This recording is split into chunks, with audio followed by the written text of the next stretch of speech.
Welcome to Dabod's Crab Cakes and Sports, where husky middle-aged men share insight on the latest Baltimore sports news. From the bank to the yard and beyond, we're breaking down the Ravens, Orioles, Terps, and more. Baltimore's best sports podcast starts now. Good evening, everyone, and welcome to Dabod's Crab Cakes and Sports. Jason here with Mike and John, and our special guest tonight, one of my lifelong friends and favorite people, Dave Merritt. Dave, how are things going? Living the dream, baby. Living the dream. Had to stay inside today because my washer got delivered between 11:30 and 3:30. So that was a fun waiting event. Oh, that is fabulous. Yes, been doing that. We had the washer dryer thing, and then we had a plumber yesterday, and yeah, the whole window. The window is a magical thing. I've Okay. never heard the 11:30 to 3:30 window though. That was unique. I had a bed and other furniture delivered when I bought my first house, and they literally said anywhere from 7 a.m. to 9 p.m. And I'm like, you realize there's no furniture in this home, and I just turned the electric on, so I'm like, okay, well, can you call me when you're like an hour out? He's like, well, yes, sir. We call you when we 5 minutes. I go, oh, great, thank That's you. not a window. That's just called a day. I know.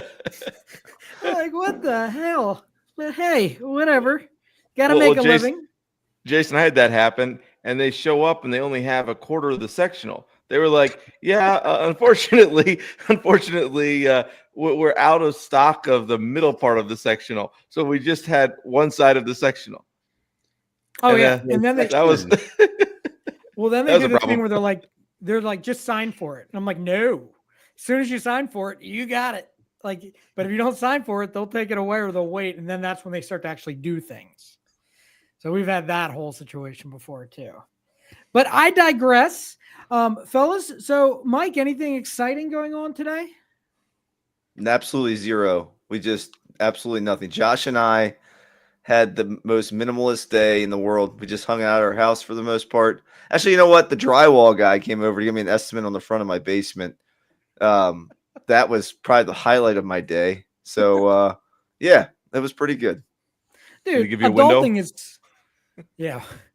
Adulting's so Yeah. exciting. Let me tell you. I mean, we went from like, hey, what did you do last night? I went to the bar, we hung out, woke up at like noon.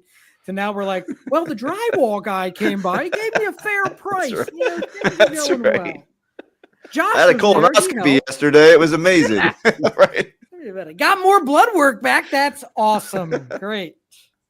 All right. Well, so if you guys might be wondering, Dave is with us tonight because we wanted somebody who I consider an expert and a lot more knowledgeable than I am on soccer in general, but also USA soccer. And with the Gold Cup just going by, we wanted to kind of just recap, Dave, kind of what your thoughts were from the Gold Cup and what your thoughts are going forward with Team USA. Gotcha. So being a lifelong US fan, I kind of went back, did some research. Going into the Gold Cup, it was one of those where this was one of the worst US teams that was on paper. And I still watch any type of competition, not much the friendlies unless we play against a pretty solid competitor. But Gold Cup, Coma Ball, any of those tournaments, I pretty much am all in. We'll watch. And I saw who we drew. I was like, when you have a Haiti, you should win, but looking back at some of the scores, and we win solid, and then 2-1, 1-0. And I'm like, okay, then we draw Costa Rica. Costa Rica scares the crap out of me. I remember Brad Gracie and I going to a World Cup qualifier in New York, predominantly Costa Rican fans, 70-30, and they dismantle us. So, we go there and, so I'm like, okay, we could lose. Well, we pretty much handle Costa Rica for 3 quarters. And all of a sudden we go back into the classic prevent defense shell. We give up 1 goal and then everything, all hell breaks loose. to the point where we give up another goal. We go to PKs, and thank God for Mr. Freeze because he's just was out of his mind. So I felt really good, and I'm like, okay, can Mexico lose? Because if Mexico loses, I feel really, really good. Of course, Mexico doesn't lose. Well, then we get Guatemala, and I'm loving that matchup because I'm like, we should dismantle Guatemala. We should dismantle them on paper, but classic U.S. playing down to the competition. We started out great, scoring in the first 6 minutes, and I'm feeling great. Well, then all of a sudden, we score again. Things are good, but then all of a sudden we sit back and Guatemala scores. Now, mind you, I'm headed back from New York City, so I'm listening on Sirius Satellite, and I'm like, what the heck is going on? Brad Gracie is texting me, letting me know like the specifics that I'm not seeing but listening to. And apparently we hold on by the grace of God to win that match. So going into the final, I figured that, anything can happen. I hate Mexico like I hate the Pittsburgh Penguins and the Pittsburgh Steelers. They are the bane of my existence. But I knew that they were probably going to have a better team, and they looked at pretty much the whole match. I mean, we came out, again, started out brilliantly, and then Mexico took it to us, and we lost. So long story short, I'm not really excited about this U.S. team going forward. Well, so let me ask you this though, and part of the reason why I was down on them, and it seems like a lot of folks were, is there was a lot of disarray going into it, as you said, but a lot of that's because a lot of the regulars weren't committing to play in the Gold Cup. They were playing elsewhere. They weren't there. So when everyone is together, whether it's McKinnon, Pulisic, and like all your studs, what does that do for that team? So the Gold Cup in and of itself is a B League tournament that U.S. has been prominently our B League guys. Some A guys will go there. I know Landon Donovan played the 1 year. In fact, it was so cool seeing him back in 2013 in Baltimore. But most of your guys are resting off a club. Now, this year was crazy because there was the Club World Cup happening. So a lot of our players were a part of that. But there is a little bit of a dissension between Pulisic and Pochettino right now. And so we're not sure what's really going on. So I kind of knew that we get the B squad, and Canada, they only had half their guys. Mexico, like 3/4, etc. So that's kind of expected. But going off of the tournament we had back in 2023, where the whole A team was there, I just looked it up. Again, we lose to Panama, we lose to Canada, and we're done.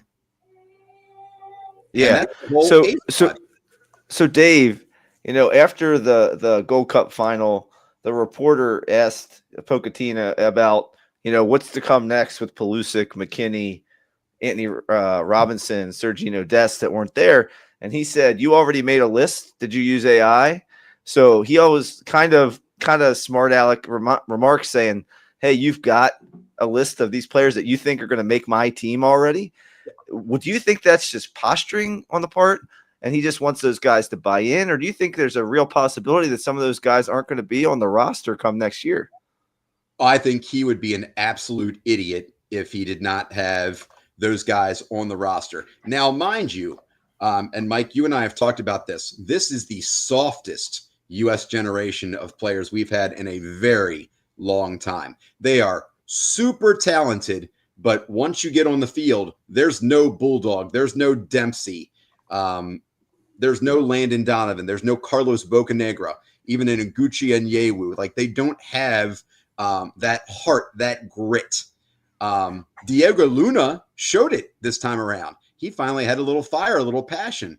I will say Christian Pulisic, when he's on, he is up there with Landon Donovan and probably the most talented U.S. player to ever, step foot on the pitch. But he is a little mental right now. So, Dave, let me ask you this question. I was reading some articles and kind of trying to do a little prep for this. And a lot of these experts, and I don't know enough about soccer experts to know if they're actually real experts, but they were saying that the U.S.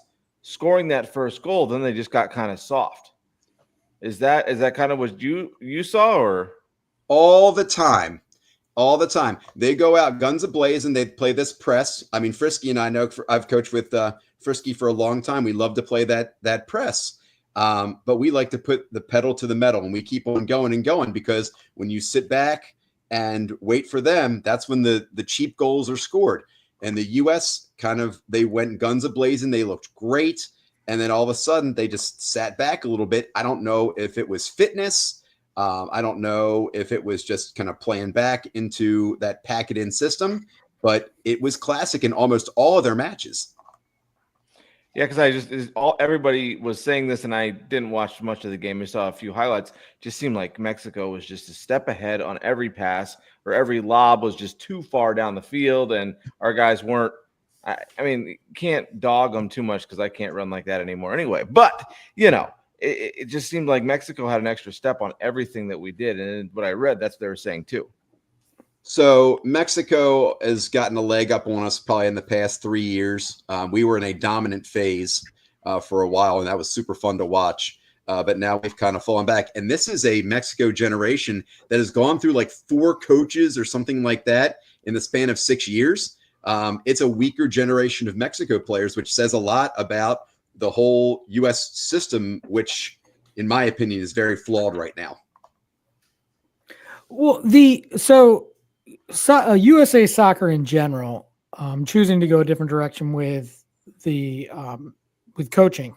Yes. So where they're in place now in comparison to where they were last World Cup, and even when they were probably one of the more successful, a couple World Cups back, what's the difference there? What's the reasoning with going this direction, and what's the hope? Well, they've tried a couple things. They went with the American MLS guy. I mean, I still think they were the most successful with Bruce Arena. I was reading an article today about, is Bruce Arena the greatest American coach ever? It's hard to argue not. He's very successful. You did the Bob Bradley route, and that had mixed results. You went Jurgen Klinsmann, and everybody, including myself, was super excited about Klinsmann. I thought he was the guy. And immediately we saw results and change of play, and people wanted to come here. We were finally getting the dual nationals instead of going to Mexico, are coming to America. And then just a catastrophic, for us not to make the World Cup.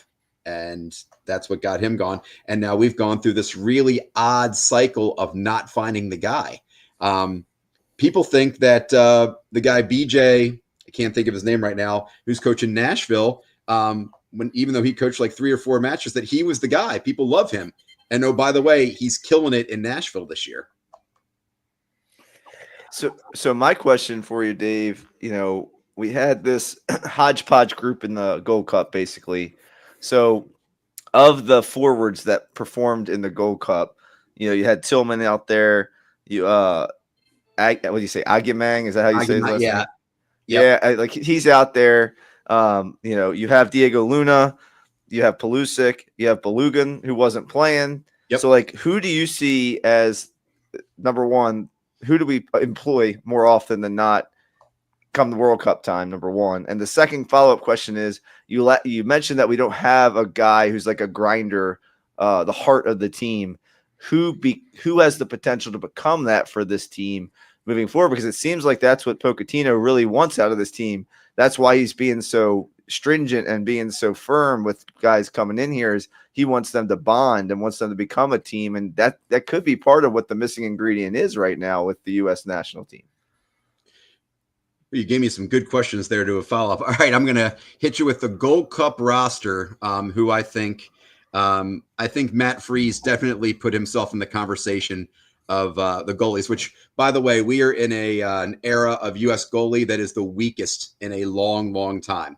Gone are the days of the Friedels, the Miolas, the Kellers, and again, that era is gone. So him playing pretty well, other than kind of scary at his feet, put him right up there with a regressing Matt Turner and Zach Steffen, who can't stay healthy.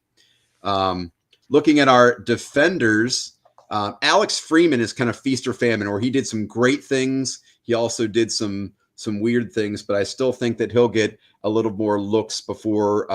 I'm not sure if he'll make the World Cup roster, but he's one of those up-and-comers to keep in mind. Chris Richards solidified the center back position, and unfortunately, we haven't had a legit center back since Aguchi Onyewu. And I still think Carlos Bocanegra is the best center back we ever had. But Richards did a very good job this time. I don't know who to pair him with right now because like Carter Vickers, I was so excited about him, and then he is totally just floundered at the national level. So Tim Ream, who's almost our age, who do you go with? But Richards definitely impressed. Sebastian Berhalter definitely put his name on the map. His set pieces are some of the best we've seen at the national team level. But again, this is kind of a B team tournament. How are you going to do against the big boys? He's not a grinder for sure, but I think that he definitely has some talent. I think Malik Tillman is the guy. He did a very good tournament. Whenever he had those chances, he actually put some away where Agbayang, or I can't really pronounce his name either. I thought that he had good motions to get open, but every time he got the ball, it was almost like he's on stilts. Like he can't stay upright. He can't make the move. Or like whenever he had that opportunity, tripping on a blade of grass, something like that. It always seemed to happen. And I texted Brad Gracie and I said, here we go again. Another touted forward that either won't stay healthy or can't finish. So those are my Gold Cup guys. In terms of the grind, I think Tyler Adams is the X factor in the middle because the guy has a world of talent. He's been hurt the last couple of years, but he is so solid in the middle when healthy. And a guy who's a bulldog that I love his play is Yunus Musa. He has been very like I thought the last World Cup he showed very well. He's still young, and I think that he is that bulldog that we're missing, for lack of a better term, right now. I mean, it's going to be tough too this year, or not this year, but next year with the U.S. hosting, I guess co-hosting with Canada and Mexico. Because I think everyone's expectations are going to be so high. But it sounds like you're saying everyone should temper your expectations because you're not as high on them as I mean, where do you think they were in comparison to the last World Cup? Without knowing the draw, obviously. A little step below. However, this is a great time because with the expansion of the World Cup, you're now talking about, your first and seconds, and maybe they haven't said specifically what they're going to do, but there might be some third places in there that make it. So the U.S. looking pretty decent to make it through just because of the expanded tournament. Did you see, with us automatically qualifying due to the World Cup being in the U.S., Mexico, and Canada next year, the tournament didn't mean as much maybe as it would have in qualifying otherwise. Did that play any factor, do you think, in some of these guys not playing, or do you think it was just the fact of the timing of the Club World Cup and just that kind of stuff that was going on? Also, Dave, a lot of the players around the world have, and the other countries around the world have dealt with this problem because of club play and the caliber of play where these guys are playing for their clubs more often than U.S. has. The U.S. are really, this is a new problem over the last decade and a half for the United States. So what do you see it? Which way do you see it? I think that the Club World Cup especially had for like a McKennie, a Tim Weah, a Reyna. I think that Reyna might have gotten a lot of PT had he not, dressed. But unfortunately, he played 12 total minutes in the Club World Cup. So I think he would have been better off playing for U.S. I think it was a no-doubter that he would have been on this roster just because, hey, give him some minutes, give him some health, see what he can do with this level. But I think especially this year with a lot of the major clubs in the Club World Cup, that was one of the biggest deals. Now that US, a lot of the players are either your rosters in Europe or your rosters at MLS. MLS has almost gotten watered down, unfortunately. It's becoming that like the younger group of the American prove me's, and then also the retirees, for lack of a better term, from Europe coming over. You got Lionel Messi, who of course is still phenomenal, but MLS, because of the expansion, they're looking for money, but the quality of play is just not the way it was, 10, 15 years ago. So you're diluting the overall product. And I think that our depth in US has taken a massive hit because of that. Well, guys, do you have anything else for Dave? No, Dave, I think I really appreciate your insight. As always, Dave is one of my go-to guys when it comes to soccer. He has been, I have helped him out on his soccer teams, coached with him, and he's helped me out, and just an awesome human being and even better soccer guy. So thanks for joining us tonight, buddy. Oh, of course. Love talking soccer, love watching soccer, especially when it's played well. It's a shame that Real Madrid got just drilled today because the two teams that I pretty much hate are in the club final on Sunday. Is that Chelsea and PSG, right? Correct. My Man So United is going to be relegated pretty soon, but that's for another talk. Well, when the WWE comes around, we'll have to have you on for that too. 100%. That was the one thing I was going to say, guys. If you ever need the movie talk, if you ever need the wrestling, I'm your guy. Dude, these guys made me do a show on WrestleMania Sunday, and I'm sitting here and I'm like, trying to bring up something, and they were like, "Huh?" Like I had like 4 heads. They're like, "We don't do wrestling." I'm like, I want to talk wrestling. You should have done a whole wrestling show. Oh, we could. I wrestle with ideas all the time in my head. I do. I really do. Oh, the puns. All right. Well, Dave, thank you so much. We really appreciate your time tonight, and we'll have you on here again to once we get a little closer to this cup. All right, man. You guys take care. Thanks a lot, buddy. Thanks, Dave. Thanks, Dave. All right. Good stuff. John, do you know everything you need to know about soccer now? More than I did when we started 20 minutes ago. Well, that's the plan. Well done. Everything works out well. But that's what I always like wonder about soccer is, how much does it come down to our goalkeeping? Like I you guys remember when Tim Howard was in goal, and then they changed the Department of Defense head to Tim Howard on Wikipedia every day, and they kept having to try to change it back, and it just doesn't seem like we have that right now. Yeah, I mean, it's for me watching them over the years. It's like they come and go with certain teams and certain players, and they're stronger at certain positions one year, certain and not another. And then, I mean, I thought, I mean, I kind of disagree with Dave. I actually thought the best coach that they ever had there was Jurgen Klinsmann. I thought they were going in the right direction, and some things didn't go right. And like you said, they missed the World Cup, and that was the end of that. And at least the expectations are there. Like if you miss the World Cup, you're no longer going to be employed. Like let's make sure we're going in the right direction. Where it's like we've always been playing catch up for forever.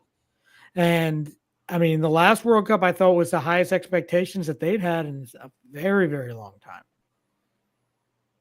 For me, if you're talking about my thoughts on it, I was kind of saying a little bit of this with Dave, but the new coach, I like that he's trying to demand some standards. Like he's trying to set a standard, because the thing he wants is to build a brotherhood, like a community within the US soccer team where they're starting to play for each other and starting to play with a little bit of grit. And it seems like they developed a little bit more of that within the Gold Cup. Like Dave said, the pendulum has swung to the point where now we have some talent, but it's not quite as gritty of talent. It's just kind of talent, but we're soft. So now we need to toughen up a little bit. So maybe having these expectations, these guys might be like, okay, new sheriff in town. Maybe I need to start picking some things up, do some team stuff with you guys have been on teams before. Like the teams that glue together, that gel together, that play for each other are the teams that play the best. And especially when you're playing the best teams in the world next year, you're going to have that element to compete, because the talent's going to be all over the place. So I like that aspect of it. I'm wondering how the players are going to respond to it. Like, how is Pulisic going to respond to it? How's Weston McKennie going to respond to it? How's Sergino Dest going to respond to it? If they respond in the right way, it could be a really good thing for the U.S. national team. If they're divas about it, they might go the opposite direction. See, and I mean, they should respond to it just like I compare like what I want out of soccer is like some of the top European teams out there, right? Some of the top countries. So they should take it team first, just like the rest of these guys do. Now, I'm not naive enough to think that some of these guys aren't divas in other countries and other teams. I'm sure they have their own issues, but I don't care because I only care about this team.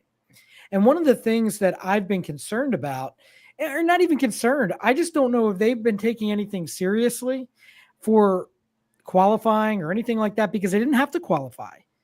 This isn't like they're going to miss out on the World Cup. They're having it here. So how seriously are they taking it, Mike? Like we get a free pass. Oh, well, we're going to stay on our European teams, which I don't have a problem with theoretically, because I don't want any of the U.S. players playing in the United States.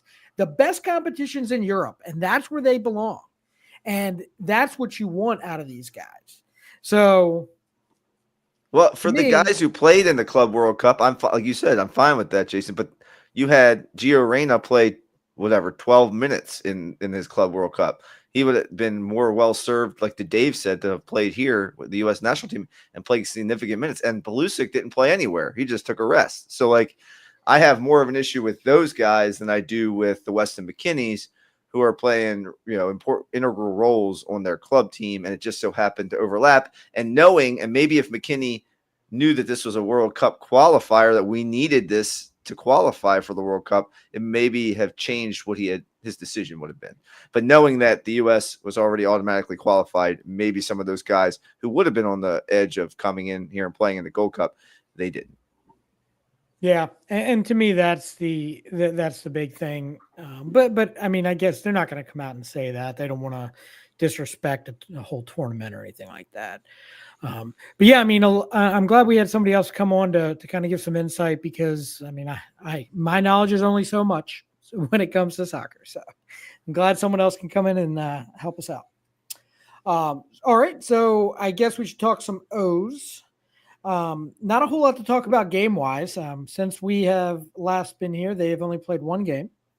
It was a very eventful game last evening, as they did lose to the Mets in extra innings after blowing a 5-2 lead, I think, at one point.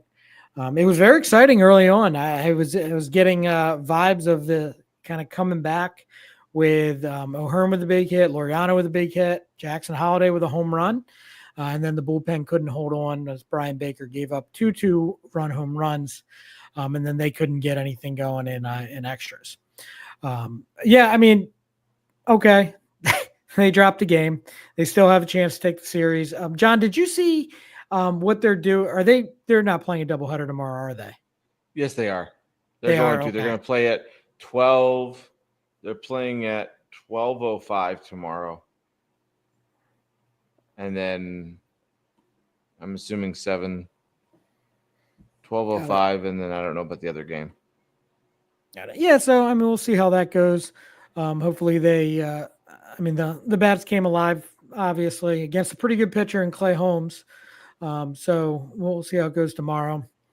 Mike, how you feeling about your 3-3? You feeling good about your prediction of 3-3 so far? I think I'd have felt a little bit better had they won that first game, but yeah, it's the problem is the momentum of the series, but the Mets obviously take the upper hand in the momentum of the series.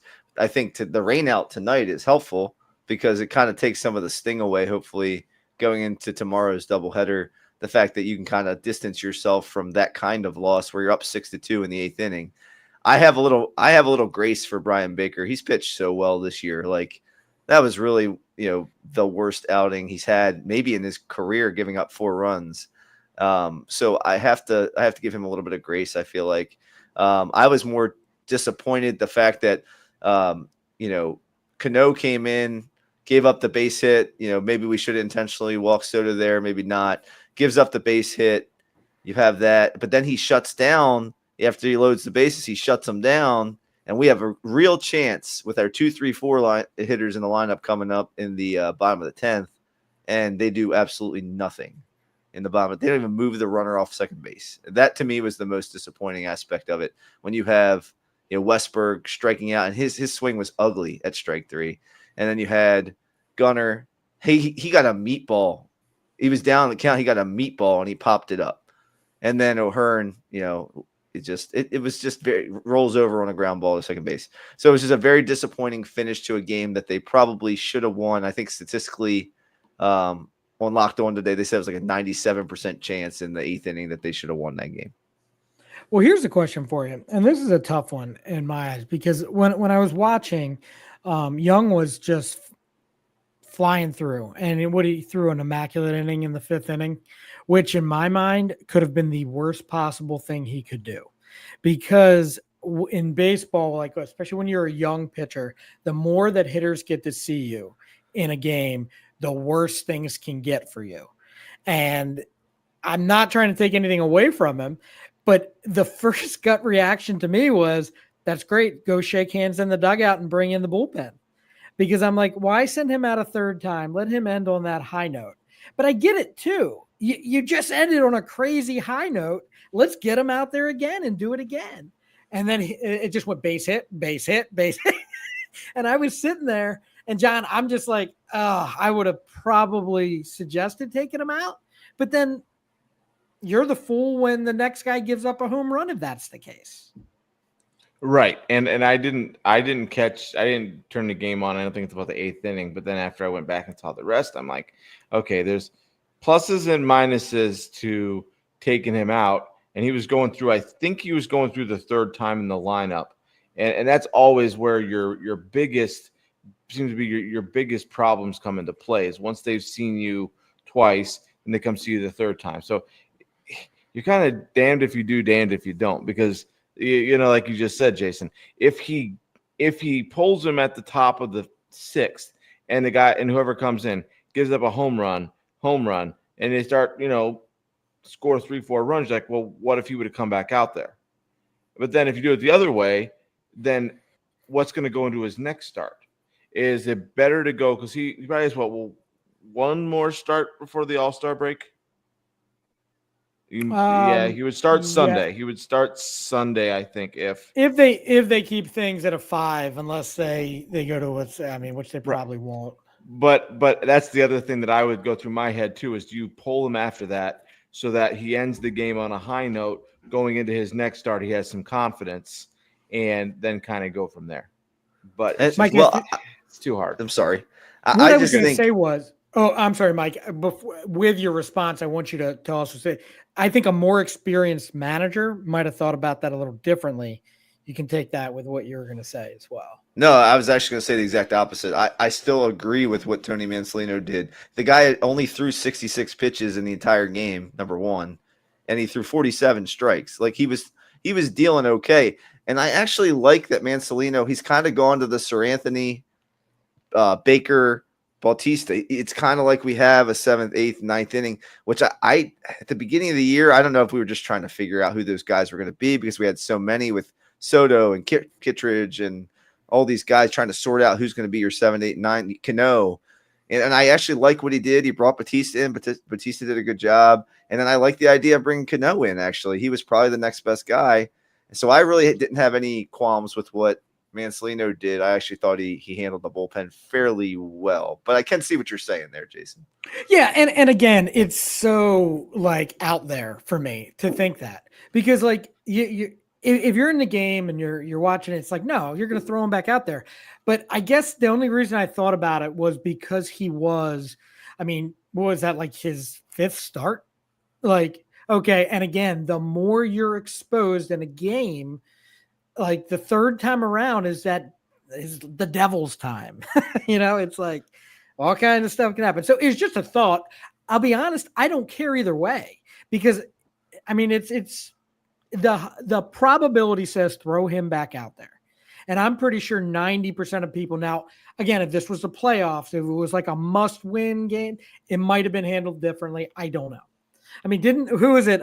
Kevin Cash pulled Oh yeah. who was it? Blake Snell? Was this Blake Snell out in the 5th inning of Game 7. Oh, how do you still have a job? Anyway, long story. That I don't worry about that organization, but yeah, I mean, I don't know what to think going forward, guys. Like we keep going back and forth about what they're going to do during the trade deadline and all of this, and I did have somebody post on their Facebook, not related to us, but a friend of ours, Mike and mine. And I saw what he wrote, and it's just around this time of year, everyone's got an opinion on the trade deadline, which is the greatest thing about baseball. Everyone's entitled to their opinion, but you can't just trade people just to trade people. It's great. Let's just trade them out. Okay, great. Well, other teams have to want them, and we don't want to just give away players for nothing. So it's like I saw a list of let's get rid of O'Hearn, Dominguez, name them, Laureano. And I'm like, okay, I mean, I can see all of these players being traded, but it's like, for what? I think O'Hearn will get you. I mean, he's an all-star. You can always bank on that.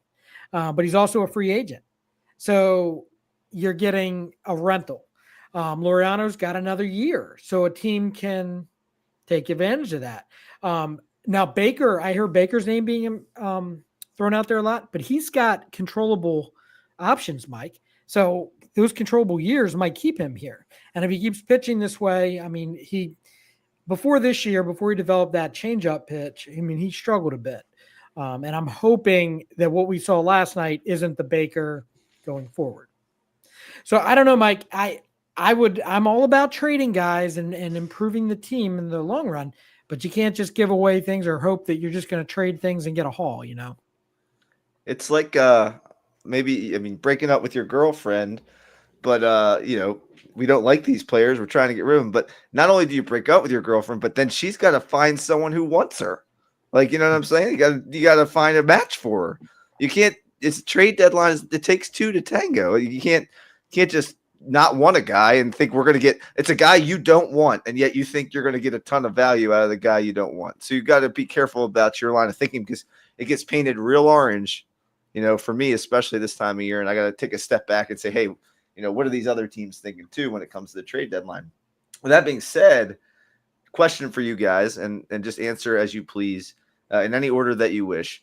One guy that you think that the Orioles will trade, just one guy, the top guy, and then one guy that you would like to see the Orioles acquire over the next 3 weeks.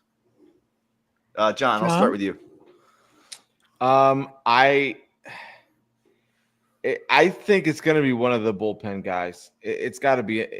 We just don't have anybody offensively who's really doing that much stuff that's going to say, you know what, absolutely, let's go out and get, like O'Hearn earlier in the season. Yeah, he was hitting the cover off the ball. Now he's kind of back to O'Hearn. So if I have to put money on it, I would say Sir Anthony.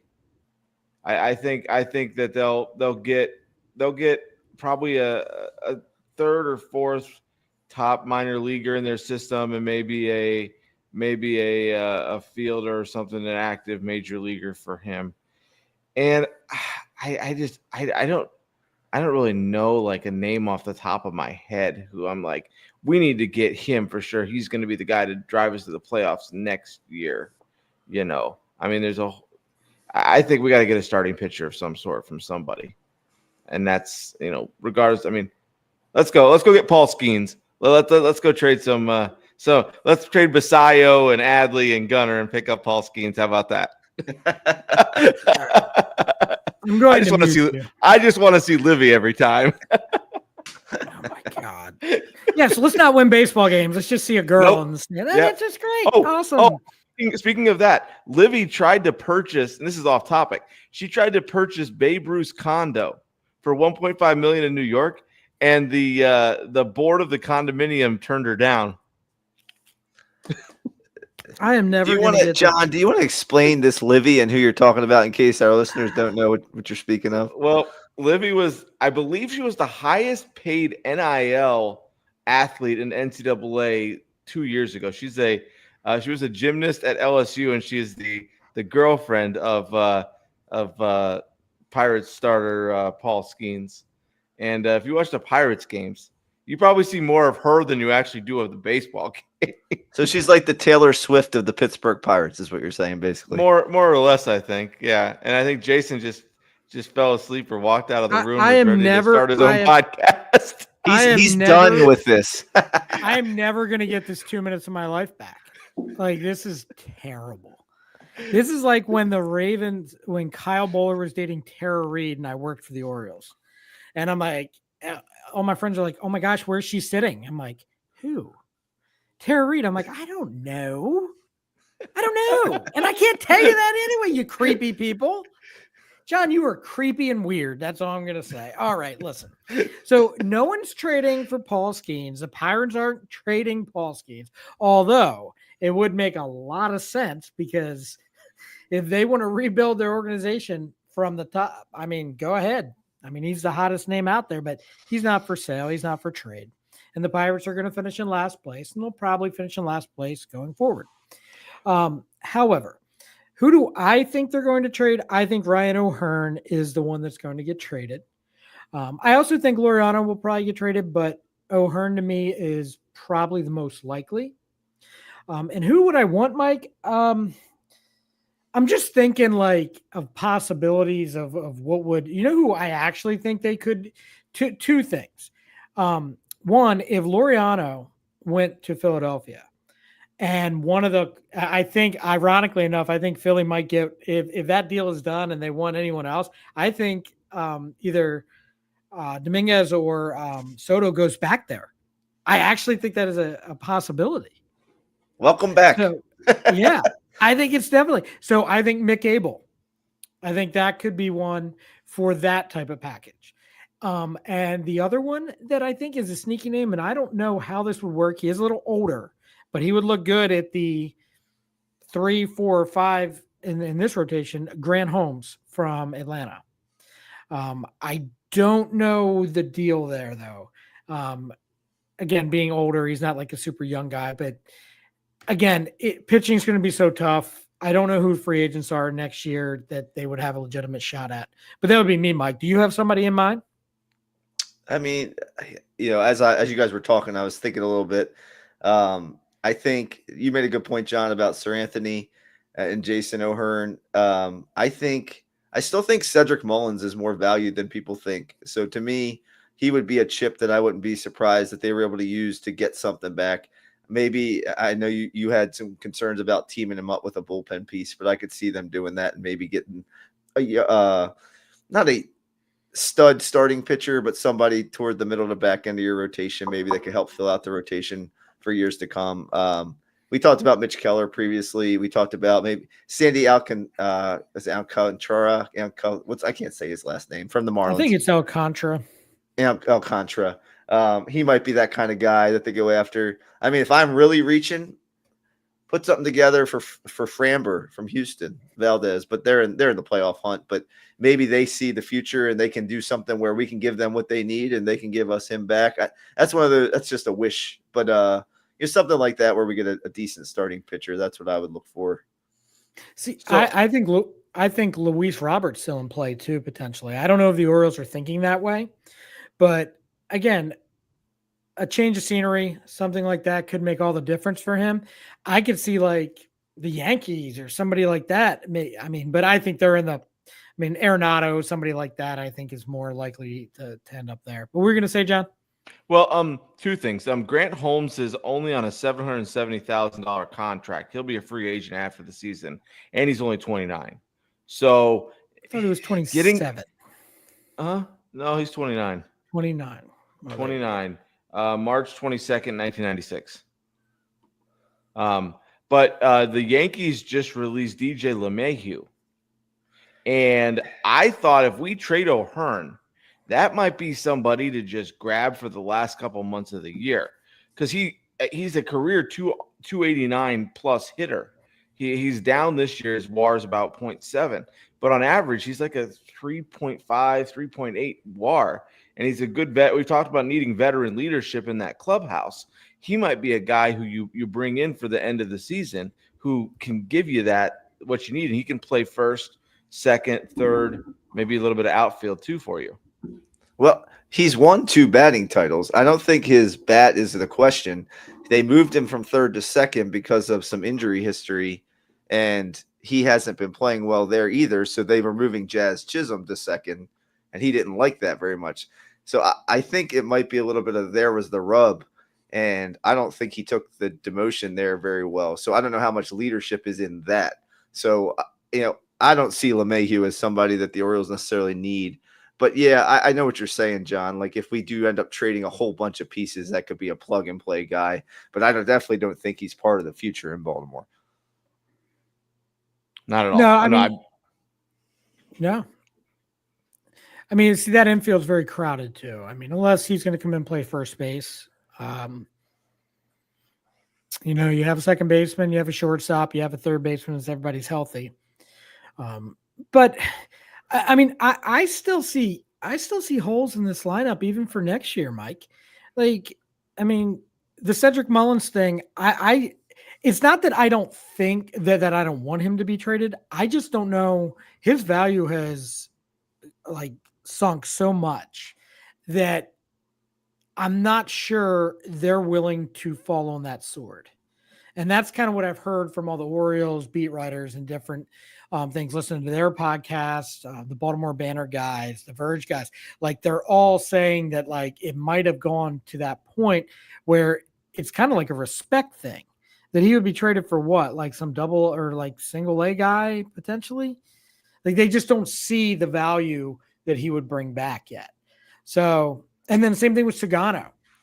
Sagano would not bring that value back because his value has tanked since he came. So they don't think he's going to get traded. So guys like this that I thought aren't. So you're not going to sign are you going to sign Mullins? Are you going to? No. I mean, you're not going to sign Sagano, probably. You're not going to sign Mullins. So whatever you get for them is an added bonus if you're not competing this year. Like, to me, it's a no-brainer that if you can get something at all, you go and get it. If you're not going to sign those guys back at all, just get a single A prospect, whatever it is, and use that as the value, or you get no value out of that guy otherwise. Well, I don't see why they wouldn't sign Sagano back. I mean, I do think, there's growing pains. There were going to be growing pains this year for him. It just didn't happen at the very beginning that he came over. It's now happening. So I think they have to wait and see kind of how things go over the next few starts and whatnot. But I don't even know if he would be, what I'm saying is other teams I don't think have an interest. So they'll have to make that decision of, are we going to sign him or not? As far as Mullins goes, I don't know. I've really seen a drop off that I don't like. So, he would definitely help a contender in pinches, but if I'm a contender, I'm not giving a lot. No, we talked about this a couple of weeks ago that Mullins on a contender's their left or a right fielder, and they're getting him for his glove right now. They're getting him for his base running in the later innings of a game.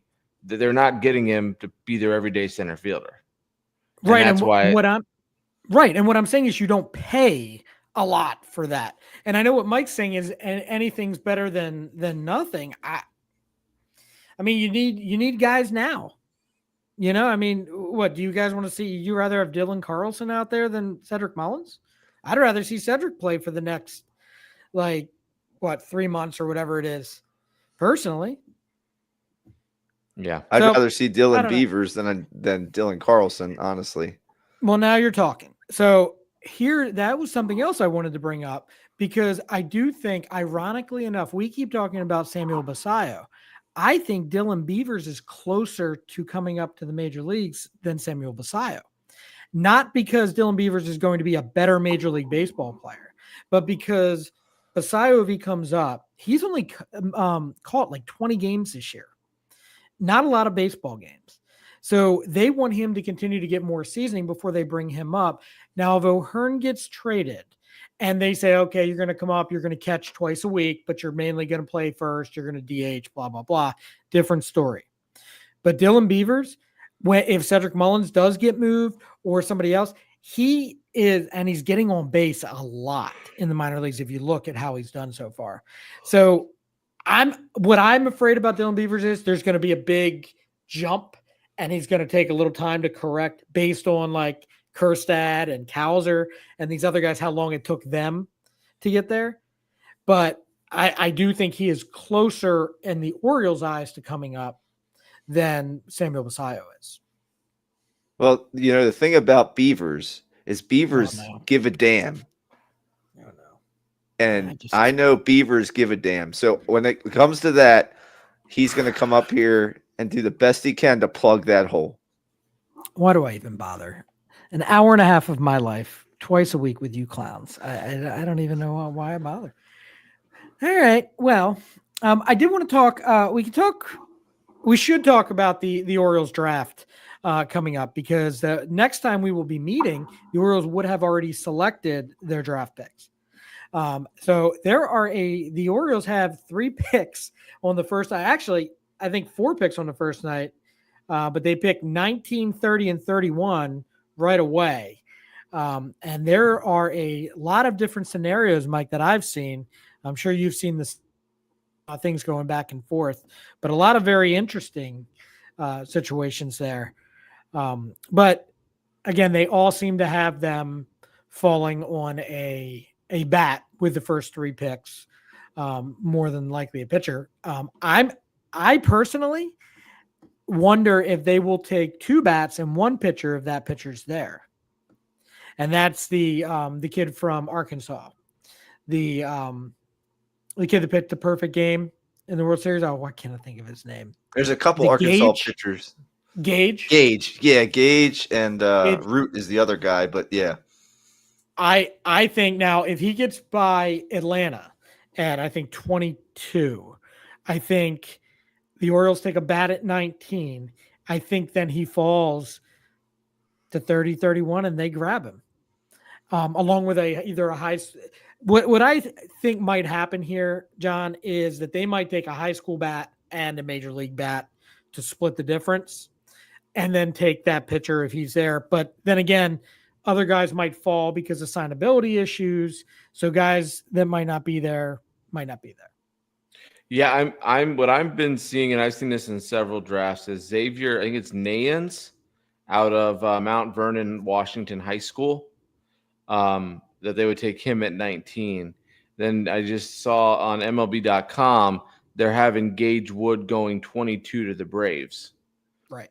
So then they're saying the Orioles are going to take Luke Stevenson out of North Carolina and then Devin Taylor out of Indiana.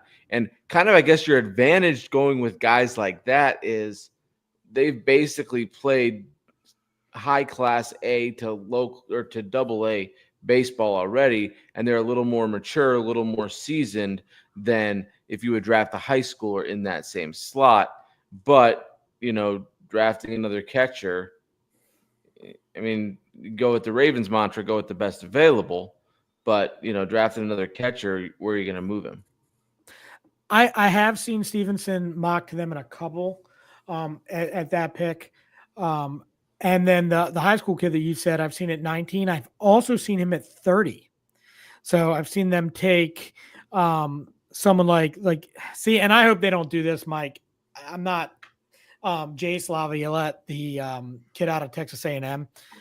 That is a Vance Honeycutt, like same thing. And I don't want the problems that they're dealing with him to be here with a ton of power, but a lot of swing and miss issues.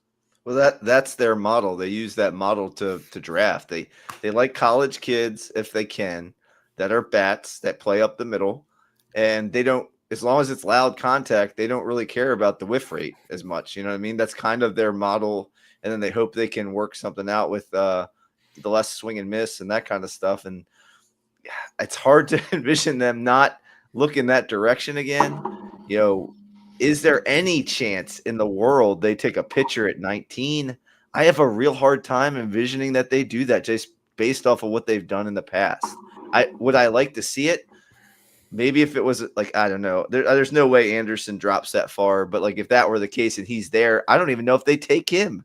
Like that's the way with the Orioles organization. I'm not even sure.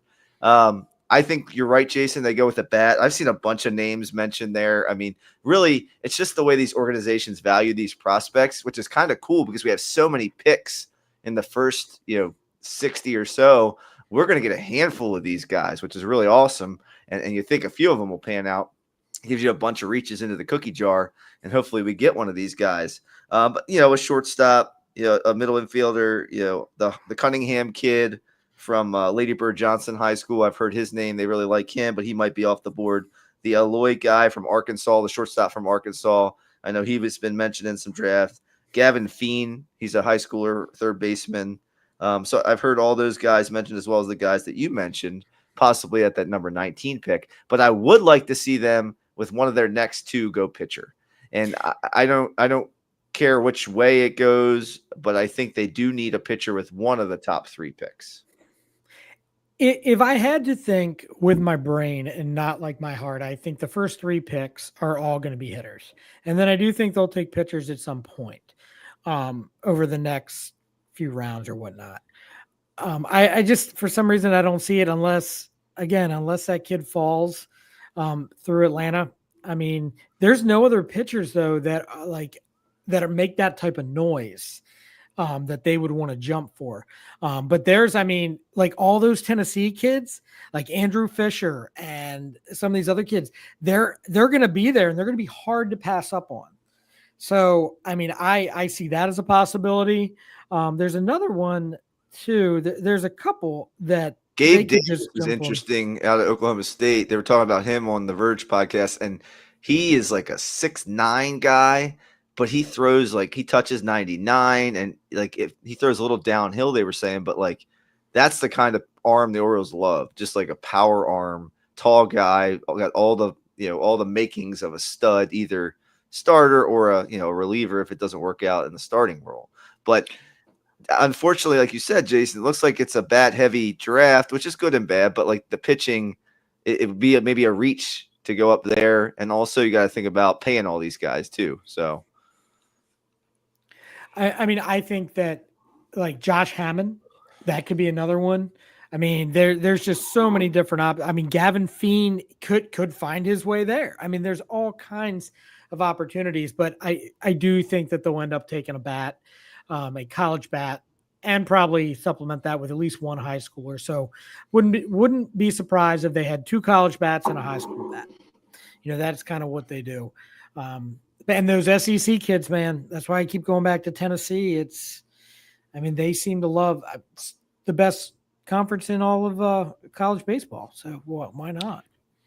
Well, and here's kind of where I get leery with those college arms. You're going to have it either way, but they got more miles in their arm. You're going to more than likely lose them sooner for that Tommy John surgery than you would if it was a high schooler or an international player. Where a high schooler, you're going to be getting, hope 3, 4, 5 years on your roster, or at least in your organization before they have to go through that surgery. Where you go get a college guy, he's already had 4 years of 4 extra years on that arm. So you're assuming within the next 3 to 4 years, you're going to have that Tommy John again. And I think that's kind of the way the Orioles, and you said that before, Jason, that's kind of the way the Orioles look at these sort of draftable pitchers. And the Cade Anderson guy from LSU already has had a Tommy John. He had his senior year of high school. So there are probably other pitchers in the draft that similarly at a younger age have had that Tommy John surgery. But then you got to realize there is NIL money now. And now in baseball, it's not the same as it was in football or basketball or some of those more major sports. But these guys can now make a decision between taking, money from Major League Baseball to play in the minors, or to go to one of these, transfer from a smaller school to an SEC school and make some more money and then have more of a chance to develop, depending on what the player is and what position they're in. So there's more choices to be had. I would agree. Yeah. I do. I think Kate Anderson's going number one. That's all the stuff now that I keep hearing. And I mean, which means that Holiday could get pushed all the way down to 4 or 5 or farther, all depending. I mean, so let me ask you guys, if you had to make a choice, John, what would be your prediction of the pick at 19 for the O's? I think it's going to be that what's his name, the high school shortstop, or excuse me, third baseman. I think it's going to be the what's his name, Xavier Nyans. I think is who they're gonna end up going with. I would love to see a pitcher, but I just don't think it's going to happen. Mike, what do you think? Do you have a prediction? I'd love to see the Oregon State Arquette guy fall to us, the shortstop, but I just don't see it happening. So if I had to predict who I think that's going to be there, let's go Aloy, the shortstop from Arkansas. Yeah, I mean, he seems like, again, there's so many different ways that this could fall. I mean, I'm with John as far as Nyans. I mean, he seems to be on everybody's like the most popular one there, so I'm going to go with Nyans as that would be who they take at 19. But between those other picks, I mean, I think they could end up with Nyans. Out of those three, they'll end up with probably 2 of these guys: Hammond, Nyans, or Ethan Conrad from Wake Forest. For some reason, those are the 3, unless one of those Tennessee boys falls in there. Would love to see was it Gage Wood or whatever his name is in there as well. Well, I could see Nyans moving over to first, because I think they say he's a power bat. So I think he could play either one of the 2 corner infields, which would then, kind of, because Westberg hopefully will cement himself into third base. We can sign him to an extension, and there won't be a real spot for him. And, Mayo's kind of a wait to be seen sort of thing. So if Nyans could be switch him over to the other side of the diamond and see what he could do over there. I don't care where they play. Just if they have a bat, we'll find room for him. He's committed to Oregon State next year if he doesn't go and get drafted too. So you got to keep those things in, just to put in the back of your mind when you're saying they're making those choices. Absolutely. All right. Well, we will see on Sunday night what they decided to do. We will, I believe, next Wednesday, we will have on Connor from Locked On O's to recap the draft for us and give his expertise. And also he'll talk some trade deadline stuff and all that fun. So there's a little teaser for y'all. We will post that on our Facebook page as well. John or Mike, does somebody want to tell everyone where they can find us? Yeah, you can find us on all social media on Facebook and Instagram at Dad Bods Crab Cakes and Sports. You can find us. You can email us at dadbodscrabcakesandsports@gmail.com. We'd love to hear from you and give us some ideas of games or contests or things we can do to put some punishment on each other. I think we need some more games like that. But we're live every Sunday and Wednesday night around 9:30, and love for people to comment and then we're also on all of the major major podcasting sites, Amazon and Apple and Spotify and iHeartMedia and everywhere else. Wherever you get your podcast, come find us. Fabulous. All right. Well, our next segment is our ballpark figures segment. Yeah. Mike, do you have something exciting for us? Well, speaking of, we might just shout you out on our podcast. I had a text message from one of our loyal listeners, Donovan, who gave me an excellent idea for this segment for this week for ballpark figures. I don't know how excited you guys are going to be about it, but instead of going with a top 10 list this week, we're going to go with a more negatory bottom 10 list this week. And this is what we're going to look for. From 1970 until present, 26 Orioles pitchers have made 100-plus starts for the Orioles. Name the 10 with the worst ERA with the Orioles from 1970 to present that have made at least 100 starts. So they have to be good enough to make 100 starts. but bad enough to have a ERA that is not good. And I'll give you a hint. The worst ERA on this list is 5.22. Don't we have enough negativity around the team that you want to do this? What's the matter? Donovan, great idea, buddy. Thanks for chiming in as usual. Donovan, you're on the list. He hasn't pitched 100 times for the Orioles. He can't be on the list. All right. John, what do you think about Daniel Cabrera? Absolutely. Green light. Yes, for Daniel Cabrera. He is number 2 all time. He made 146 starts for the Orioles, but posted a 5.05 ERA. You think Who's that Mexican? No. Rodrigo Lopez. Put him in our pocket. Yeah. What about Rodrigo? Rodrigo is on the list. He is I'm number sure. 6 all time. He has a 4.72 ERA over 141 starts. Okay, just for the group, I was trying to say Mexican feller that used pitch. I didn't say, hey, how about that Mexican? So we just need to make sure we got that right. Easy, Ice. Easy. All right. Well, what about you got that alligator prison down there? Can you just take it easy on the Mexican So fellas? that alligator prison was right where I used to live, Mike. When you came Oh, to is the it? center, it wasn't too God. far. It's in the Everglades. Oh, man. That's fabulous. All right, John, what were you saying? Like, what about like a Ben McDonald? Don't ask Mike, ask Jason. No, Jason, like, what do you think? Like a Ben McDonald? So the only thing that makes me nervous about that is that those guys in the 100 starts. 90s. No, I think he had 100 starts. It's just those guys in the 90s. I'm not so sure the ERA is as bad as we thought they were. A lot of these guys are from more recent history. You know, when I say recent, like within the last 25 years, a lot Bedard. of these guys. Will you stop? Stop I'm guessing asking without you. talking. No, I'm trying to think like I don't think look, I don't think so because I don't think they would have been able to trade him for as much as they did if he was on this list. At least that's what I'm thinking. Yeah. We'll Okay, put so Sidney hold on. Ponson in the back pocket. What about, let's see, how old did he didn't pitch? Sidney Ponson, good job. Number 3. All right. Well, he was on He the had pocket. We didn't bring him out yet. I pulled him out of your pocket. Anyway, You sold? You picked our pocket? Great.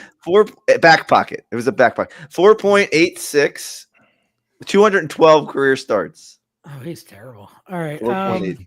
What about Scott Erickson? No, slow down. Yes, he is on the list. He is 5th on the list. Well, but with a 4.73. Yeah, that's not like 197 starts. Yeah. Who pitched a lot? Arthur Rhodes was started, but No, then he was because he was in the generally bullpen. Yeah, He's very good at baseball. Yeah. Damn. I'm thinking 90s, but I'm drawing blanks. I don't understand why. Yeah, no, like guys like Jimmy Key didn't. I don't think they pitched. No, long Jimmy Key enough. was very good for the Orioles. By the way. Right. No, I know. But even if you're very good, and even your ERA still, if we're at the bottom of the list. No, he was good. He won like 16 games for them. He only pitched 2 years. You're missing one of our favorites that we like to talk about when we talk about the poopy years. The worst of all time. Oh, it's got to be somebody I said. You guys talk amongst yourselves real quick. My daughter's calling from Yes, church. yes. Go. Yes, please. Okay. Wait, who do we talk about that we always talk about that's bad? Oh, we got Ponson, and we got Rodrigo. We got Rodrigo Lopez on there. Starter. Who else is? I'm trying to think like who else. Okay, so I'm trying to think of like the 90s and early 2000s guys that were on the team, but they had to be on there for a while too. Right, because I would have thought like a Calvin Maduro would have been, but he was only there for 3 or 4. He was only there 3 or 4 years. 100 starts. Gosh, he talks about guys that we talk about, that I talk about, that I hate. I don't know. I mean, I dislike a lot of the Orioles players over the years. All right, what do you Go guys for it. got? What did you come up with? Dude, I can't believe I'm drawing a blank like this. Oh my goodness. let's One of see. them, we asked him. Well, I think Buck Showalter asked him to step into a pothole. Yeah, Jimenez. Yes. So Yeah. Ubaldo Jimenez is the worst all time. He was a 5.22 ERA and 104 starts. So congratulations, Ubaldo. That is you. See, Well, but what's I like crazy Ubaldo. was he was so good with the Rockies. He was so So you good. have 1, 2, and 3. You're missing 4. You got 5 and 6, and you're missing 7, 8, 9, and 10. Okay, so So one four of them guys. is currently a pitcher for the Orioles. Oh no. Oh, why do I want to say Keegan Aiken? For some reason, I want to say No, it Keegan wasn't Aiken. because he didn't start. He didn't start 100 games. Oh wait, he started 100 games. They have to Started. start Oh, 100 wow. games. For some Yeah. reason, I was thinking something else. Okay, hold on. Is it Grayson? No. It's not Bradish. Not good. Oh, Wells. Would it be Wells? Strike. John? No Wells. No. I didn't ask you, Mike. Oh, I'm sorry. I'll take it. Fine. All right, one strike. Bradish and Grayson and He's So no one in- currently in the starting rotation. Who pitches for us? I'm just kidding. He's Ah. Jewish. Dean Kramer? Yes, Dean Kramer. You know, Dean Really? Kramer is number 10 with Nice. a 4.28 and 110 starts. all right. Are these other guys in the 2000s or are they in the 90s or where are we at? So you're missing two of the stalwarts from our playoff years between 12 and 18-ish. One from the 90s and about- one that from the really poopy years of the early 2000s. John, what about Miguel Gonzalez? yeah, probably. That's a good. He did not. I don't think he. Nope. I think he was pretty good actually, but he was not on the list. But see, you could be good, but still be at the bottom when you got all those Cy Young Award winners from the 70s on this list. He could was still be he was good. better. He was better than a 4.28. Remember, they got to be worse than a 4.28. See, I was thinking Chris Tillman, but that Chris Tillman is on the list. He's number Is he? 9. Yeah, 4.57 ERA over 205 starts. all right. And there's another guy from those playoff teams. One of the guys we traded, he was supposed to be a stud pitcher, and he never really panned out. Arrieta. That's not the one. Are we out of strikes, Mike?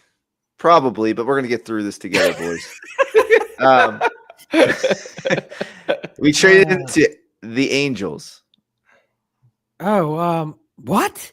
What? No, for Bradish? Bundy? Dylan Bundy. 100 starts 103 starts. on purpose? 4.67 ERA. I would have never guessed that guy ever. I would Yep. never have thought he had that many starts. Yep. So now you're just missing. I had this guy's starting lineup a long time ago, so that he's a little older. He's from the late 80s, maybe early 90s. He might have sniffed the early 90s for the Orioles. Not You Boddicker, is it? might not get him. No, same era though. And then you're missing one who pitched for the Tigers and the Orioles. He pitched for a long time in our starting rotation in the poopy years. And the Tigers too, huh? The Tigers. Oh my god! I His don't know. first name and last name start with the same letter. Wow. And he has your name. Jason Johnson. Johnson. Jason Johnson. Jason Johnson, 4.84 over 120 career starts. See, I thought Jason Johnson was around a lot longer than that.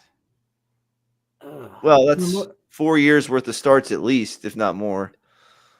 Who is Yeah. the starting lineup fella? So this guy's going to be tough to get. He rhymes with a kind of duck.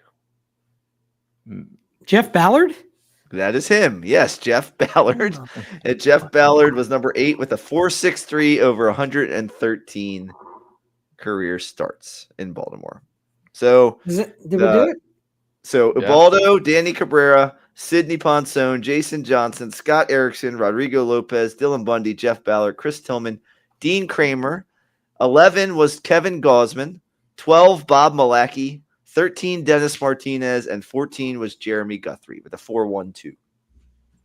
I'm not a fan, Donovan. Shame on you for putting me through this. He wanted to give you guys a little bit of a headache tonight, and I think he succeeded in his wishes. So Yeah. good work, Donovan. I don't have enough stress going on, Donovan. What the hell, Yep. man? No, Come no, on, very Donovan. good. Fun stuff. All right. Well, that's good. We finally got there, slowly but surely. All right, guys. The last thing here would be our what's this thing called that we do? Blast from the past. Blast Oh, well. from the past. Do we have like 4 to 5 minutes to give you some questions? I've got a few Oh, let's do that questions. instead of blast for the past. Yeah. We'll do Okay, blast from the past. I've got a few burning questions for you guys. So I don't know how in I tune got a with. fire extinguisher if they're burning. Oh, You guys are terrible humans. all right. Don't touch it; it'll burn you. It's so hot. It's so hot. So I saw a graphic that of the most overpaid quarterbacks in the NFL. And here is the list of the quarterbacks and what they got paid. I want you to tell me who is the most overpaid quarterback in the NFL. Dak Prescott at $60 million, Joe Burrow $55 million, Trevor Lawrence $55 million, Jordan Love $55 million, Tua $53.1, Jared Goff $53, Justin Herbert $52.5, Lamar $52 million, Jalen Hurts at $51, or Kyler Murray at $46. Oh, Lawrence by far. No play. No, I don't think any Tua. playoff appearances. Tua for sure. Tua. Yep. All right. Doug Peterson screwed Trevor Lawrence, so I still have hope for him. Right, What but is currently he's overpaid. Yeah. Today. Incorrect. You're not allowed to Maybe speak. later on, maybe down the road. False. That's how much quarterbacks cost. Well, A lot of money. now with Hunter on the team, he'll be better. All Go right, ahead. next question. What was the biggest offseason move in the NFL thus far? This year. This year. The biggest, the most needle-moving offseason item from the NFL this year. Oh, wait, time out. Before you answer this, who's your most overrated quarterback? Oh, mine would have been Dak Prescott. Fair enough. All right. Yeah. John, would you like to go first? Yeah. I would say I don't know. So many to think of. Because you could say the Steelers, you could say the Ravens, you could say the Browns trading up. I'm asking for a specific move, not just the team, John. You're just Yeah, I naming know, teams. but I think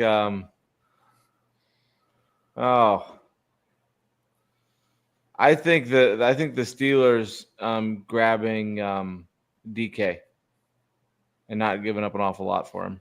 I think that brought Rodgers. I think Rodgers doesn't go to Pittsburgh unless DK's there. And they needed a quarterback. highly disagree. I don't think anyone else wanted Aaron Rodgers, so it was either Pittsburgh or retirement. I kind of I'd rather retire than go play for Pittsburgh with Pickens. I kind of got a tie between two. Okay, go ahead. Devontae Adams to the Rams, I think it could turn out to be one of the most underrated ones, but most effective. And because I think they're going to be able to do exactly what they did with Cooper Kupp, but a guy that's better than Cooper Kupp. And Jair Alexander. I think that was, to me, that could turn out to be the most needle-moving move. What about you, Mike? I had a couple honorable mentions, and as the host of what I'm doing right now, I'm going to say all of them. The first one is Jamar Chase just signing with the Bengals, re-signing with the Bengals. I think that was huge because that's Joe Burrow's guy, and he's just think about if he went somewhere else and how big of an impact that would be. Number one, And then my second was the deals with Myles Garrett and Max Crosby, the defensive ends, just extending those guys, and there's just 3 to 5 of those guys in the game, like all together in the game. So to me, those are the ones. The follow-up question for that one is, which Ravens move was the biggest this offseason? And Jason, you already told me Jair Alexander. That's the big. I assume that's your biggest Ravens move if it was one of your biggest NFL moves. John, what's your biggest Ravens move of this offseason? It would be that. Or the Malachi Starks. I think either one of those two could easily be seen as the move that pushes this team over the top and makes this defense not as good as the 2000 defense, but one of the best Ravens defenses, at least on paper, in probably 20 years, 20, 30 years. So for me, I would argue Ronnie Stanley and signing Ronnie Stanley at the beginning of the offseason. I know it's been a while, but not only did you sign Ronnie Stanley, secure your left tackle position, but you also kept him away from Kansas City, which is one of your main rivals when it comes down to playoff time.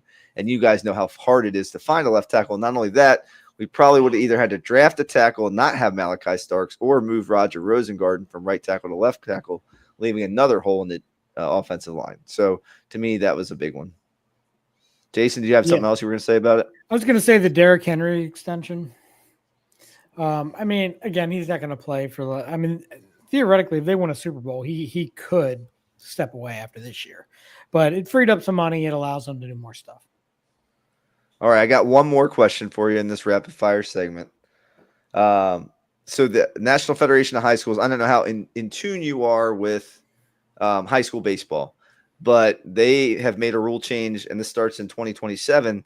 They're going to have to use the safety base that softball uses, where they have the double base at first base to run through the base for high school baseball. My question for you is, as baseball purists, both of you, honestly, how do you feel about the rule change? And does it change the game in any way, or are you just like, okay, it's cool? John, it doesn't do anything. Like, it's stupid. Like, you teach the kids how to play first base. You teach the runners how to run through the base. There's no need for another base over there. I mean, you got 90 feet to worry about it. And I think it's dumb. Jason, Mike, do they give a reason on why they're doing it? I didn't look deeply into it because I just saw the headline, but I saw that safety and avoiding collisions, I think, is the biggest reason for it. The same way they did it for softball and the same way they do it for the slow pitch softball that we play. I mean, if you're going to – you got to think about how this works, though. Like, first off, I'm against it because, again, I am a baseball purist, and I don't see the need for it. However, when you have a play at first base like that, these kids are not – now we're talking kids because they're high schoolers. If they miss, most of the time they're going to be missing pretty good. So you're going to be pulling that guy off. So you're not missing by inches or 6 inches or whatever. You could take him still into that other base, which doesn't really matter to me. So to me, it's unnecessary, but that's just my thought. Well, and as a base runner, if I remember correctly, especially from slow pitch softball days, if you are running through the base, you go to the outside base, and and once you've declared that outside base, you've got to keep running through it.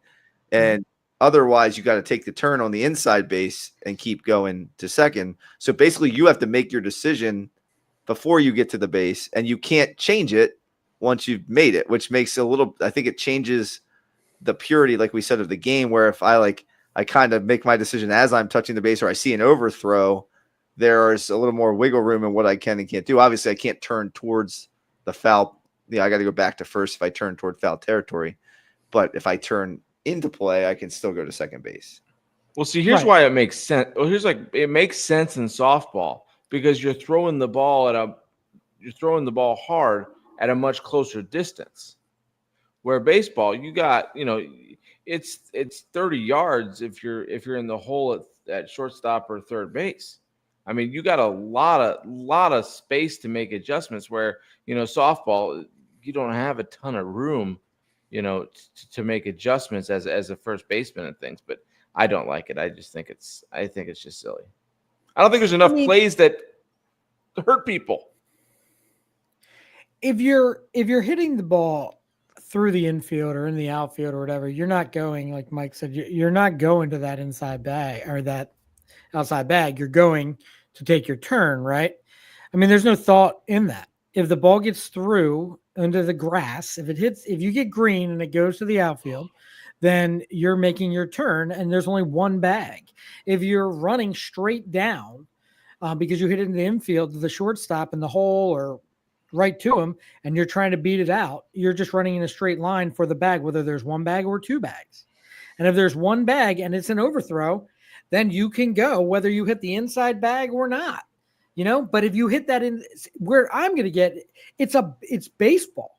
There should be one bag because if the kid accidentally hits the other bag and he hit the crap out of the ball into the hole in a very close game. Now he's going to get called out for touching the wrong bag. It's bull crap.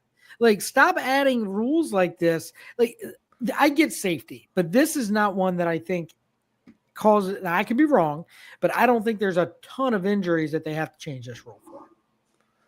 Let's get 5 bases, guys. We're gonna go play some baseball. We'll take all 5 bases. If you have a 5 base error, it's okay. We'll figure it all out. Yeah. So, and the last one is just kind of for fun. All right. Cookies, potato chips, pizza. If you had to give up one forever, cookies, potato chips, pizza, which would be the thing that you gave up for your entire life? John. Chips. Do you know who you're asking this question to? I don't care. You eat celery and water and you can't have sugar. I get it. But just answer the over the blood work. Yes. I would give up cookies for sure. Cookies. Yeah. Yes. Makes sense. Makes sense. Jesus Christ. Can we have questions for me, please? No, I'm just kidding. Maybe they're sugar-free cookies. Maybe they're bread. Oh, why would you do that to me? What about you? What would you give up? Oh, man. Potato chips. Potato chips. I can live without potato chips. There are other varieties of potato things I can eat. I could live without potato chips. Okay. Well, how about, now let's do something exciting. Like, would you give up steak, crab cakes, or steamed crabs? Mike? It wouldn't be steak. I love steak. Mm-hmm. It would be crab cakes. Because and I know this show is called Dad Bod's Crab Cakes and Sports, but well, you're done. I can pick the crab and I can make it into a ball of crab meat if I need to and jam it into my gullet. And that's the same thing basically as a crab cake. So I'm gonna go that way. John? I'm gonna go with the crab cake just because it's so time consuming to make. Where the steak, you can cook a good steak in 5 to 7 minutes. A crab boil, you put the beer in there, you let that boil, and then throw the crabs in for a couple minutes with the Old Bay, and you got yourself a meal. But a crab cake, you actually have to put a ton of work in. No, you don't. To make it. Yes, you do. It's more work than the other two things. You put mayonnaise, Dijon mustard, crab meat, Old Bay, an egg, and you move it around, and then you put it on a pan, and you can actually cook it in a skillet. 2 minutes on each side, you're done. How is that more time consuming than steaming crabs? And by the way, easier. No. I have problems with you now. Listen. Also, if you are properly cooking a steak, you have to let the steak rest for the same amount of time that you cooked it. If you are properly cooking a steak. So if you cook a steak, I don't know, are you weird and like it brown all the way through super well, or do you like medium rare? Medium rare. Human? Rare or medium rare. Well done. Still moving. All right. So perfect. So you do a sear on each side of 2 minutes, then you slide her over, or maybe you do the reverse sear, whatever. You cook it for 7 to 8 minutes, more than likely. Then you take it off and you let it rest for 10 minutes. That's 17 minutes. I have already made 2 rounds of crab cakes by then. Here's the thing. I'm a lot like a steak. If you put me out in the sun for 10, 20, 30 minutes, I need 30 minutes of rest. I need to lay down in air conditioning so I can get back to normal. So I feel like I'm a lot like a steak. So in that way, I'm going with the steak. I do like steak. I eat steak all the time. Yes, I would give up steamed crabs. Ooh, I would not give up the other two. They're a little mainly bit because more... I haven't had a steamed crab in almost 2 years, so Oh man, but all the other stuff I have, I'm all right. we had Okay. crabs down the ocean when I was down there, and it's the first time I had them this year. They were teeny tiny, and sometimes that can be good, sometimes that can be bad, depending on how full they are. These were Right. not great. I don't know if they No, were it's from disappointing. Louisiana or from Maryland, but they were not delicious. So Well, the thing about- here's the last one, Go ahead. Jason. Here's the Okay. last one. I got one. You got to give up watching baseball, football, or college basketball. One of the Ooh, three. I had to give up one of those. I'd give up Yes. college basketball. Mike? College basketball it would be. Yeah, I mean, I love them all, but gosh, baseball and football are my favorites. It would have to be college basketball. Hey, while we're talking about college basketball, let me do a little quick couple Terps notes real quick, John, before you get the answer. Did you see the Terps went to the Baltimore Aquarium, the Maryland Aquarium? They went to hang out there the other day. The whole team. basketball team? Buzz, and now usually turtles being in an aquarium, not a big deal. But these turtles, the whole Maryland basketball team was there, which is kind of cool. So that was the first thing. And the other note is actually a sad note. Did you see Tim Strachan passed away? I He did was one see of the that. announcers for the Terps. He was 49 years old, had spinal cord issues his whole life, but had cancer and passed away. So that See that was sad. condolences to his family and the Terps family. Yeah, I would give up college basketball 100%. 100%. Oh, I'd have bet on that. But John, wait, it's July 9th, Mike. Why are they in Why are they in school? I don't know why they're at the aquarium. But Great. they were there. I saw a picture. Unless this was Facebook posting something from 10 years ago, I'm pretty sure they were at the aquarium. I'm pretty sure. 10 years. Fabulous. All right. Well, let's see. Do we have anything else we want to go over, fellas? Nope. All right. Well, Mike, why don't you shut this showdown down? Are you tired of me? Is that what you're saying? No, we can keep going. What else you got? No, that's all I got. That's going to do it for this episode of Dad Bods, Crab Cakes, and Sports. Thanks for hanging out with us this Wednesday evening, or if you're driving into work on Thursday morning. Don't forget to subscribe to us on Red Circle, Apple Podcasts, Spotify, wherever you get your podcasts. And while you're at it, please try to leave us a review. It helps us out. We're trying to spread the good word of Baltimore sports far and wide. Be sure to follow us on social media for more behind-the-scenes actions, memes, polls, questions, bad takes. You can find us at dadbods_crabcakes_sports on Instagram and at dadbods crabcakes and sports on our Facebook page. If you have a question or topic you'd like us to cover, hit us up at dadbodscrabcakesandsports@gmail.com, and we might just shout you out in our next episode. But until next time, keep rocking those dad bods, eating those crab cakes or steak or whatever it is that you want to, and never miss the game. Adios. Sayonara.